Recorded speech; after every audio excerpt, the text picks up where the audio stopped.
ఇందిరమ్మ ఇల్లు application status ఒక్కసారిగా మారిందా? ఎంపీడీఓ పెండింగ్ అప్రూవల్ నుంచి గెజిటెడ్ ఆఫీసర్ వెరిఫికేషన్ పెండింగ్ ఎందుకు అయింది? పూర్తి వివరాలు ఈ వీడియోలో చూసేద్దాం. అయితే నేను కూడా ఇందిరమ్మ ఇల్లు డబుల్ బెడ్రూమ్ స్కీమ్లో అప్లై చేశాను. నాతో పాటు చాలా మంది అప్లై చేశారు. అయితే అందరికీ ఒకే లిస్ట్లో రాలేదు. కొంతమందికి లిస్ట్ 1, లిస్ట్ 2, లిస్ట్ 3 అనేసి ఇలా డివైడ్ చేసి ఇచ్చారు. ఇంకా కొందరికైతే ఆన్లైన్లో ఎంట్రీ కూడా అవ్వలేదు. అయితే నేను అప్లై చేసిన కొన్ని రోజుల తర్వాత ఇందిరమ్మ ఇల్లు వెబ్సైట్లోకి వెళ్ళి తరచుగా చెక్ చేయడం స్టార్ట్ చేశాను.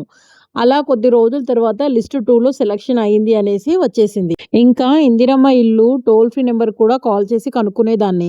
అయితే అప్పట్లో వాళ్ళు విలేజెస్లో ఎక్కువ వెరిఫికేషన్స్ జరుగుతున్నాయి మేడం, కొద్దిగా వెయిట్ చేయండి అనేసి చెప్పారు. అయితే అలా మంత్లీ 1 or 2 టైమ్స్ నేను కాల్ చేసి కనుక్కునేదాన్ని. ఇంకా కొన్ని రోజుల తర్వాత నాకు పెండింగ్ ఫర్ ఎంపీడీఓ అప్రూవల్ అనేసి వచ్చింది. అయితే నేను అలా కూడా మళ్ళీ ఒకసారి కాల్ చేసి కనుక్కున్నాను అప్పట్లో. సో, వాళ్ళు వెయిట్ చేయమనే చెప్పారు. కానీ ఇప్పుడు రీసెంట్‌గా వచ్చేసి ఎంపీడీఓ అప్రూవల్ అనేది జరిగిపోయింది.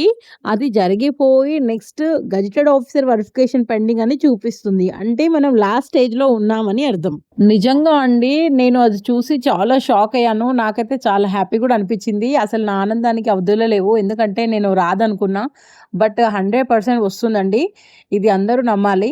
ఎందుకంటే ఇప్పుడు ఎస్ఐఆర్ సర్వే జరుగుతుంది. దానివల్ల కొద్దిగా ఆపేశారు. దీని తర్వాత నెక్స్ట్ మన ఇళ్ళ పంపిణీయే జరుగుతుంది. అయితే ఈ ఇందిరమ్మ ఇళ్ళ స్కీమ్‌లో చాలా మందికి చాలా డౌట్స్ ఉన్నాయండి. నేను ఇన్‌స్టాగ్రామ్‌లో 1 రీల్ అప్‌లోడ్ చేశాను.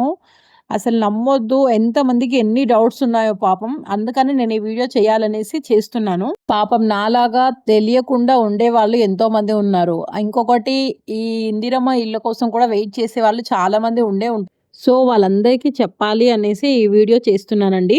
సో, ఈ ఇందిరమ్మ ఇళ్ళ స్కీమ్‌లో ఎంతోమందికి ఎన్నో డౌట్స్ ఉన్నాయండి. మీకు కూడా అలా ఏమైనా డౌట్స్ ఉంటే ప్లీజ్ కామెంట్ చేయండి. నేను ప్రతి ఒక్క కామెంట్‌కి రెస్పెక్ట్ ఇచ్చి రిప్లై ఇస్తాను. ఇంకొకటి, నేను పాతగా అప్లై చేసిన ఇందిరమ్మ డబుల్ బెడ్రూమ్ స్కీమ్ గురించి మాత్రమే మాట్లాడుతున్నాను.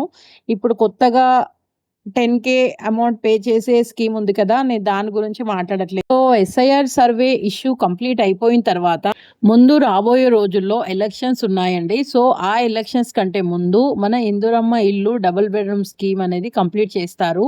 లిస్ట్ 2లో లిస్ట్ 1 అయినా సరే మనకు గెజిటెడ్ ఆఫీసర్ వెరిఫికేషన్ పెండింగ్ అనేది వచ్చింది అంటే, సో, మనకు ఇల్లు రాబోతున్నాయనే అర్థమండి. ఇంకా ఏమైనా డౌట్స్ ఉంటే ప్లీజ్ కామెంట్ చేసి అడగండి. నేను రిప్లై ఇస్తాను. ఇంకొకటి, మన ఛానల్‌ని సపోర్ట్ చేయండి. సబ్స్క్రైబ్ చేసి, లైక్ చేసి, షేర్ చేయండి. ఇంకా నలుగురికి తెలియని వాళ్ళకి తెలుస్తుంది.